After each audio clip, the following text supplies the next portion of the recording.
single-season home run record, and the holder is Giancarlo Stanton.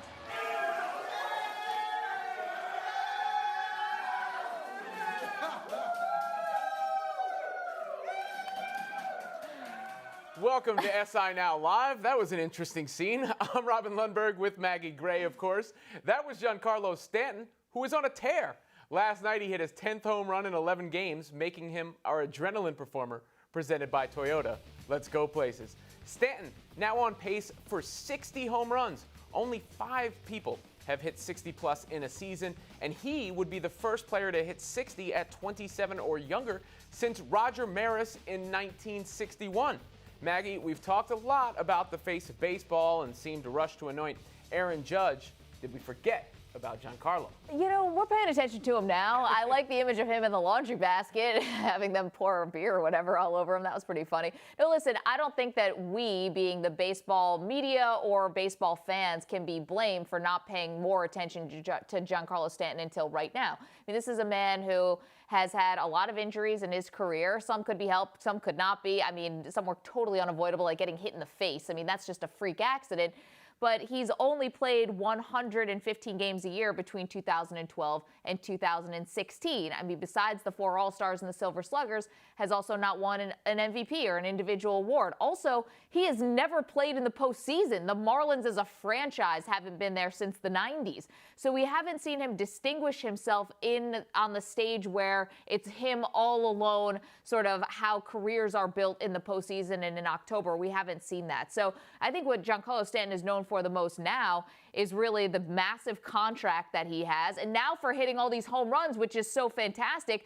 But let's be honest, Marlins are 28th out of 30th in attendance, so who's in the stands to even watch them? I think it's fine now that we're starting to pay attention to Giancarlo Stanton, and I expect a lot more to come from him. In many ways, baseball is a very regional sport, right? So if the team isn't driving interest through its fans and then therefore isn't crossing over nationally into the playoff picture, that is going to be a big part of it. I don't think it's a coincidence. It was a Yankee that we were trying to make the face of baseball again. I really do think in a lot of ways they're the engine that drives baseball from the national perspective. But when it comes to being an individual talent, you'd be hard-pressed to find somebody as impressive as Stanton, not only in achievement, but aesthetically the way he plays as well. I mean, it's the same Mike Trout conversation that we keep having. Although Trout, I think, is obviously younger, a little bit, 25 years old, as opposed to Stanton is 27 and has been an MVP. So it's a little bit different there. But yeah, I think it's about the same. You need the homegrown. I mean, the Yankees, they elicit an opinion whether you love or hate. Who's got an opinion about the Marlins except for the people in Miami who are probably still ticked off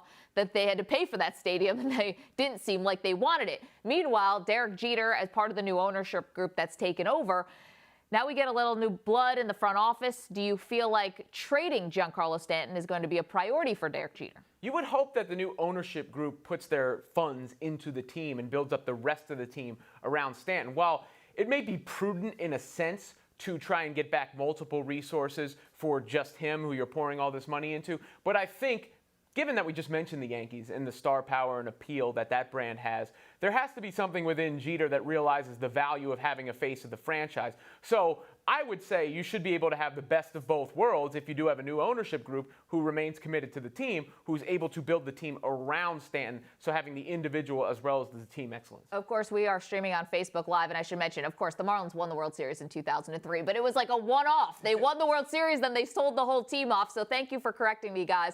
But that was the last time they sniffed the postseason. It hasn't been billed to anything, and I think the Jeter is going to take a page from all of his Yankee years, which is, and I know Giancarlo was drafted by the Marlins organization, but I think he's going to try to build through the farm system. I don't think that he's going to try to be adding pieces in free agency and things like that, taking big swings on guys. I think that he's going to try to sell off Giancarlo Stanton. I think he's going to try to get an abundance of talent for him, because imagine how you could rebuild your franchise. Like you said, if you're going to reinvest in this franchise, I think he's going to take, not to the same extent of Moneyball in terms of what's going on in Oakland, but I think that he is going to try to maybe turn the page to a new generation. And you got your biggest chip there.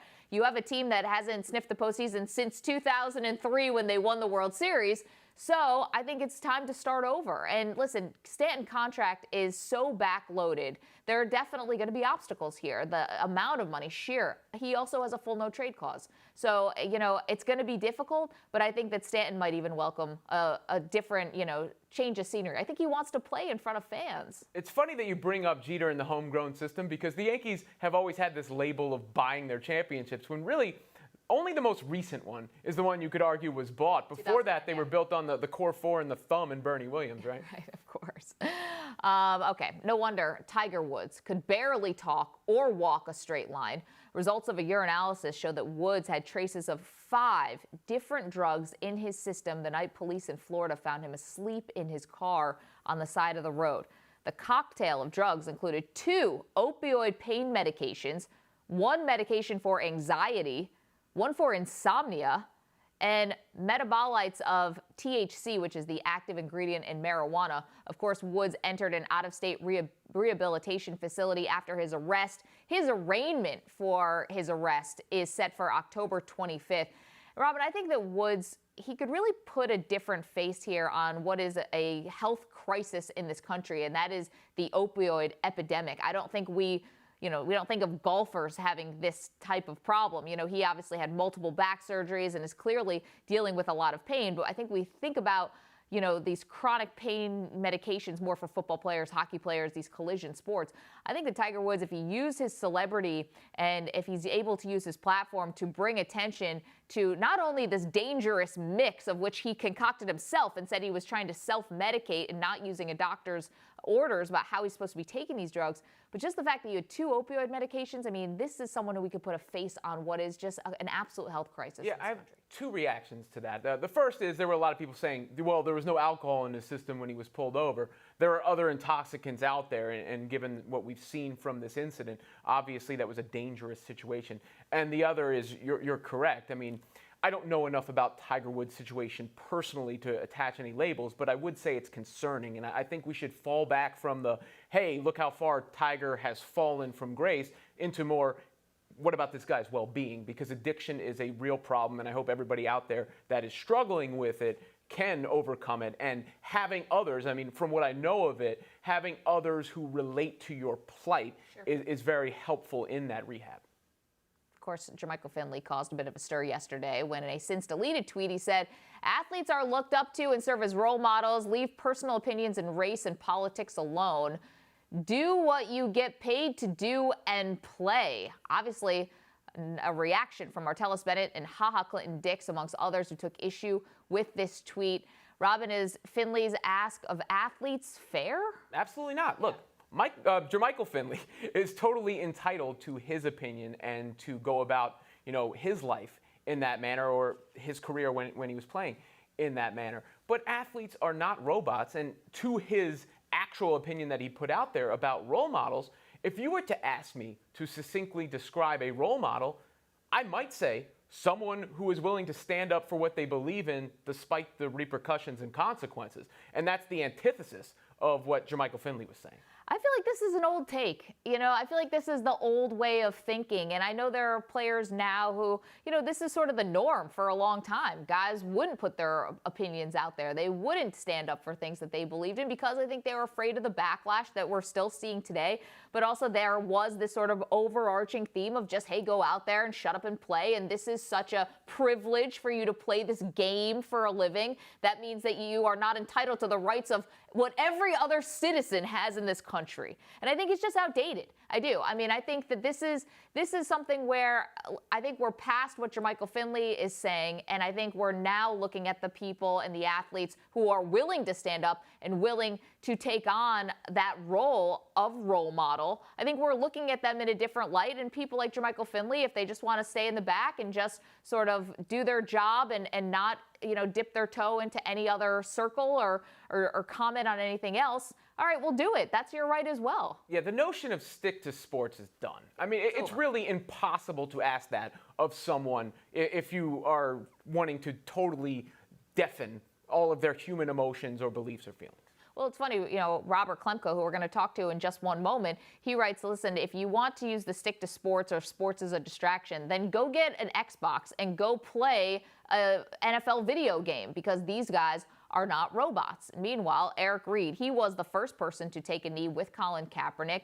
When he was asked why he is going to stand for the anthem this season rather than take a knee, he said, in part, "I think for me, the anthem thing went so sideways. It kills me that it went the way it went because that's not how we intended it to be." Robert Klemko of the MMQB has written about the players' protests, and he joins us now. Robert, do you agree with Reid that the protest went sideways and didn't get the message across that the players had intended? I think a lot of players feel that way, and I can understand why. After 2001, after 9/11, the NFL really made an effort to be more patriotic, and obviously the Department of Defense paid for some of their patriotic displays early on there, and continues to do so. That's when you started seeing the giant flags on the field. You started to see every branch of the military represented, and the national anthem really started to be televised. I think those things accompanied or bolstered the feeling that the national anthem, standing for it, celebrating it, was in support of our fighting forces in Afghanistan and Iraq. And I think when Colin Kaepernick and Eric Reid and others decided to take a knee, they were not intending to disparage those people or disrespect or protest their efforts. What they wanted to do was protest the ideals behind the flag, the notion that all men are created equal, and their opinion that we're not living up to that as a nation. I think it's unfortunate that a lot of people can't get past the idea that they're disrespecting the military, but people have strong feelings about the flag and its connection with our armed forces. And I have a respect for that. But Robert, I would argue that the protests were about as effective as they could possibly be. No bold stance has ever occurred without some people getting upset. And the issue at hand is one I think we need to confront directly. Had they done it in another way, I'm not so sure we would still be talking about it a year later. What are you expecting this season in terms of protests, and what impact do you expect them to have? Well, I think when you see Marshawn Lynch and Michael Bennett do it, the first thing that comes to mind is how secure both of those guys are. They're great players. Marshawn is at the end of his contract and probably in his last single or second to last year in the NFL. Michael Bennett is an outstanding all-pro player with a big deal. He's set. It's very hard for me to see somebody taking the risk like Colin Kaepernick did in the last year of a deal in a backup role, knowing that you probably won't play in the NFL ever again if you do take a knee. So I don't expect it to be as widespread as it was across the league last year, but certainly I don't think Michael Bennett and Marshawn Lynch will be the only players to kneel this year. Does recent events and having guys like Bennett and Lynch protest, as you just mentioned, does that help Kaepernick's cause, you think, on landing on a team? I don't think it does, just because they're in such different situations. Any team that is going to need a backup quarterback is going to weigh, the impact that Colin Kaepernick is going to have from a public relations standpoint against the impact he's going to have from a football standpoint. And I don't think there's any team in the NFL that believes that he's a starting caliber quarterback the moment he walks in. So you take some lumps without much in return. That's simple PR and media relations, regardless of your politics. And I think there's a large swath of the league outside of the PR stuff that, where the managers, the owners just absolutely disagree with Colin Kaepernick's stance, disagree with his protest, and take issue with some of the things that he's done as an imperfect messenger in wearing the pig socks, in celebrating Fidel Castro, in comparing slave catchers to police. There are people that are just diametrically opposed to that could never come around. It's funny, Robert, you bring up some of those examples, and I hear that a lot, whether I'm, Sports Illustrated, social media, the national radio show that I host. People will point to those specific missteps by Kaepernick and say that's a reason to discredit what he's doing, or that's a reason for a team not to sign him. When I'm answering that question, I say, listen, you have to weigh all the good that he's done in terms of charity and attention that he's brought to these issues in our country, weigh those against the missteps, and I would much rather have all the good things that he's done in terms of putting his money where his mouth is and also his time. What do you say to those who believe those small things that are impactful to some are the reason why he's not being signed and why his protests don't have merit? Yeah, I mean, I think it's a reason to not like him as an individual, but you have to look at everything that he's inspired across the league in terms of silent protest. I mean, I think Michael Bennett has been a great messenger for what Kaepernick started, and in the end, these mistakes don't make aren't a good reason, I think, for regular fans to discount what Kaepernick's saying, but they are mistakes that in reality, I think NFL teams will look at and point to and say, we don't know what this guy is going to do. We don't know what he's capable of. And we feel like he's so disconnected from the reality of being an NFL quarterback and being a potential face of the franchise that we can't take a risk on his next mistake. We can't take a risk on the next disparaging thing he's going to say. But I think in 10 years, when you look at everything that he's done and all that he's brought to light, it'd be a shame if we referenced his several missteps. Robert Klemko of the mmqb.com. Really appreciate your article about why the players are protesting, clearing up some of the questions that fans may have. Thank you. Thank you.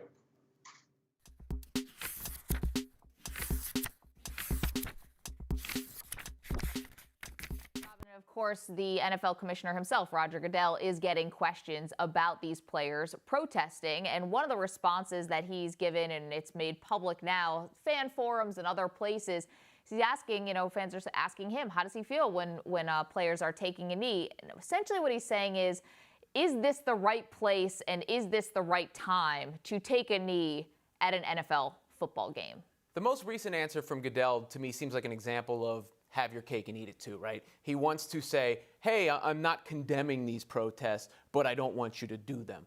And they're on my watch. Yes, exactly. And there's several instances within his answer. One, he says that the national anthem is a point of pride for him. And that's great. Look, I'm not telling anybody what to think about that. But the reason these guys are protesting, in large part, is because it is not a point of pride for them because they cannot believe in what it stands for due to the current circumstances. And when he says there's a time and a place, I find that very disrespectful. What time is better than now, and what is the correct place? Because I would argue, as I mentioned before, that the protests have been about as effective as possible because they have kept the conversation going. No, this was the calculated risk that Kaepernick took, but also for maximum effect. I mean, if he was just doing things on his social media feeds, yes, it would get attention, but not nearly the amount of attention that it was for him to take a knee before an NFL football game. I think that was the point, right? The point, and Michael Bennett said it just a couple days ago, to make people who are feeling comfortable uncomfortable, because a lot of people in society right now are feeling uncomfortable. So I think to do it in front of your biggest audience, I mean, this is what we saw, with Olympians who raised their fist, Tommy Smith and John Carlos raising their fist. That's the maximum amount of eyeballs that you can have on your protest. Isn't that the point? Yeah, this is something that has to be faced directly.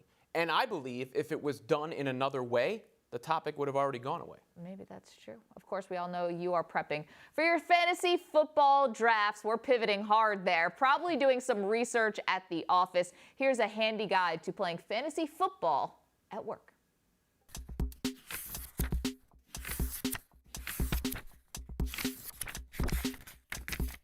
For years, economists have wondered, why is there a national dip in productivity in early August? They assume vacations were the main culprit. But recent studies suggest there's another factor: fantasy football. Look at this office. Everyone looks busy, like they're working really hard. But how many of them are actually pretending to work and prepping for a fantasy draft?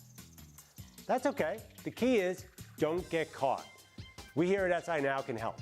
Here are 5 ways to maximize your fantasy football study time while appearing to be fully engaged at work. Number 1, when your boss catches you looking at wide receiver rankings, quickly switch to something more embarrassing to throw them off the scent. Space Cats. Number 2, work weekends. Only the most dedicated workers come in on a Saturday in the summer. You're going to earn all kinds of extra credit and really get your position rankings in order. It's heaven. You have high-speed internet, a free supply of coffee, you can stretch out, put papers everywhere. It's a fantasy football nerd's dream. And you're earning points with your boss. Number 3, print with extreme caution. This is a real danger area. A lot of rookies get taken out at the printer. You don't want your boss picking up his TPS forms and accidentally finding your tight end rankings. Now, I love Eric Reid, by the way, but your boss doesn't need to know that. Number 4, be very careful on the phone. Avoid certain terms that are a dead giveaway you're talking fantasy, like keeper league, PPR, sharkhandrick, average draft position, handcuff, unless you work at a police station. Number 5, if you're doing an online draft at work, do not let your emotions show. You don't want this to happen in a big meeting. Damn it, I wanted Gronk. Frank, are you drafting again? You got to keep it together, man. I know it's hard to juggle less important things like your job with fantasy football, but it's time to get your priorities straight and win some money. So study fantasy football, but be smart about it.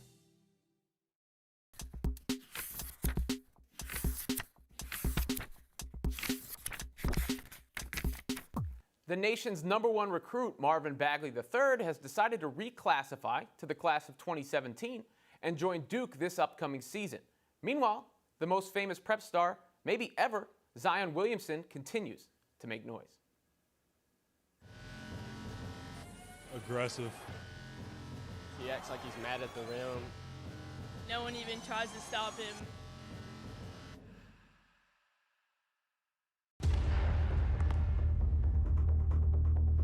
He jumps so high he blocked the ball like twice. Zion cocks the ball back to about his leg.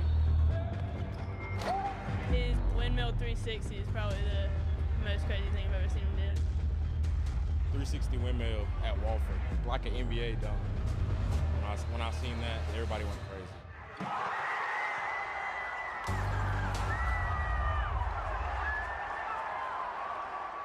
When I made it, I just looked at somebody standing at the door like, yeah, I just did that. Yeah, he just did that. Do you buy the Zion Williamson, LeBron James comparisons, Robin? No, and that's, not fair really to blame him for that. He's just doing his thing out there, a thing that I wish I could do as well. But it is a different era, social media where it's more easy for guys to blow up in a sense because you can share stuff. There are cameras in more places. LeBron's career has been under the social media microscope, but it first started a little bit before then, and it was a huge deal. I don't think some people realize how big a deal it was when his game was televised on high school, or his high school game was televised on national TV when he was on the cover with the chosen one there. And my whole LeBron James fandom origin story was basically that whole high school game ordeal. The cynical part of me was like, I'm going to figure out why everybody's wrong, and he's not actually the best. And then I watched him play, and I was like, he's got that combination of being physically the most gifted while also having a genius basketball IQ, and I knew right then he'd be special. Don't you remember Bill Walton was calling that game? I mean, it was a major deal. Obviously, social media was like in its absolute infancy at that time. So we couldn't see high school players from around the country unless it was like the McDonald's All-American game or something like that.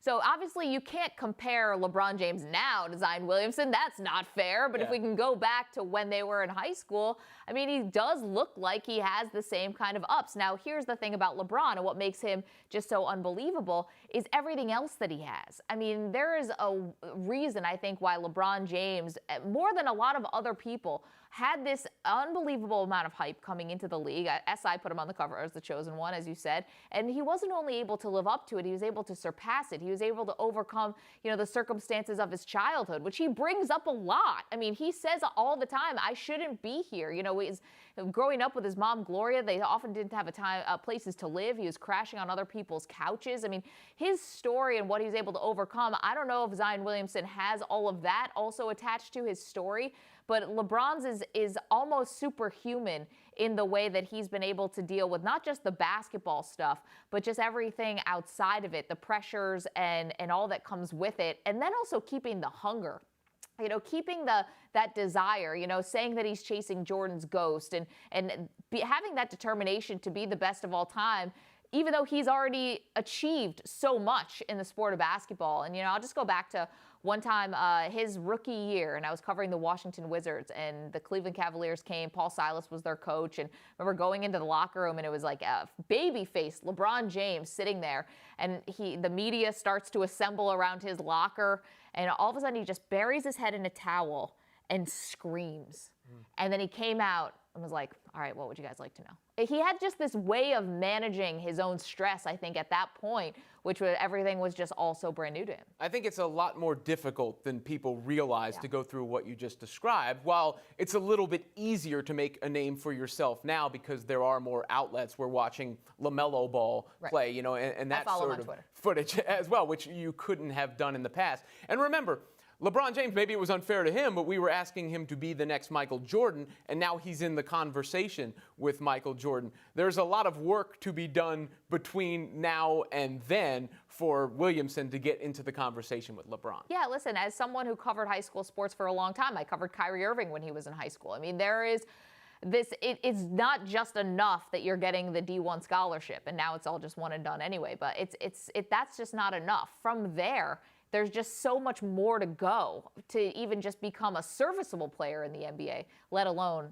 a superstar. Speaking of the NBA, the full NBA schedule was revealed yesterday, and while it is noteworthy that national TV games have been protected, 4 games in 5 nights have been eliminated, and back-to-backs have been reduced, fans probably care the most about matchups and marquee teams. Is there one team in particular you're looking forward to watching? Can I go one in each conference? Sure, why not? Why not? I think, you know, I'm not alone. I was talking to our showrunner, Ben Teitelbaum, about this before the show. The Philadelphia 76ers, if they can stay healthy. I mean, just because you have Fultz and Simmons and Embiid, and I want to know what that's going to be. Also, I want to know about the process. Is the process ever going to work? Are they going to make the playoffs? And what kind of noise are they going to be able to make? In the Western Conference, though, I think mine's a little bit of an outlier just because they're going to play such a defensive style. I want to see the T-Wolves. You know, we had a lot of expectations on Minnesota last year. I think a lot of people believe that just having Karl Anthony Towns and Wiggins and then putting him with Tom Thibodeau was going to be the sort of magic that they were all of a sudden going to go to the playoffs and they were going to become a factor. And they won 31 games last year. That is not good. So I'm expecting them to take a big step forward, even though it might not be the prettiest basketball that we're going to watch. I like the Jimmy Butler addition. Obviously, Jamal Crawford, I think, comes in as a, you know, more of a leadership locker room type of guy. And I just like what they did in Minnesota. For me, it's the Houston Rockets because they have the most potential for extremes. If it doesn't work out between James Harden and Chris Paul, it will be dubbed a disaster, right? And we all love watching those train wrecks.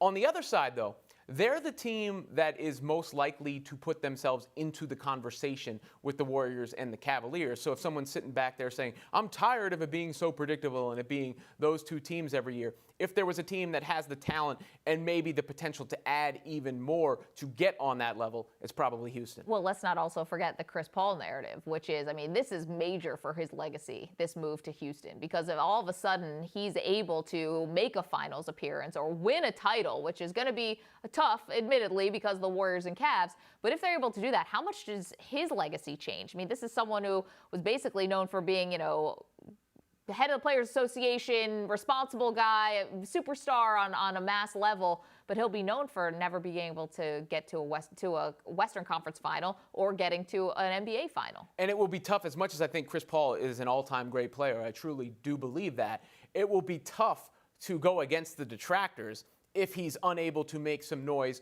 with the level of teammates that he's had, because then people are going to start, you know, despite the fact that the Clippers have flaws on the wing, people are going to say, hey, Blake Griffin and DeAndre Jordan. And now he goes over to Houston, people are going to say James Harden, maybe Carmelo Anthony, if he gets added to that squad, and go, how can you argue he doesn't have enough help? Man, do you think we're going to get backlash for not saying Oklahoma City Thunder after they added Paul George?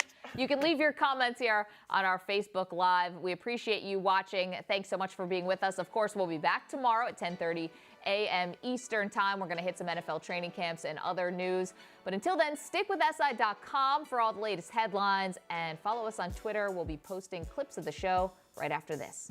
Have a good Tuesday.